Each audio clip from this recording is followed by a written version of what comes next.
اسلام آباد supreme court نے ارشد شریف قتل کیس میں بنائی گئی JIT کو ہر 2 ہفتے بعد پیشرفت رپورٹ جمع کرانے کا حکم دے دیا۔ لاہور نے اپنے سابق وزیر اعلیٰ عثمان بزدار کے خلاف نجی ہوٹل کو لائسنس اجرا کی انکوائری بند کرنے کی سفارش کر دی۔ کراچی سندھ میں تعلیمی اداروں میں موسم سرما کی تعطیلات کا اعلان کر دیا گیا۔ 21 دسمبر سے 1 جنوری تک تعلیمی ادارے بند رہیں گے۔ لندن وزیر اعظم کے صاحبزادے سلیمان شہباز ہفتے کو پاکستان پہنچیں گے۔ سلیمان شہباز 2018 میں نیب مقدمات کے بعد برطانیہ چلے گئے تھے۔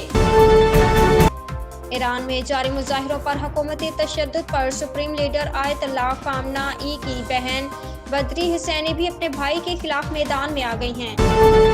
ایران میں جاری مظاہروں پر حکومتی تشدد پر سپریم لیڈر آیت اللہ خامنہ ای کی بہن بدری حسینی بھی اپنے بھائی کے خلاف میدان میں آ گئی ہیں۔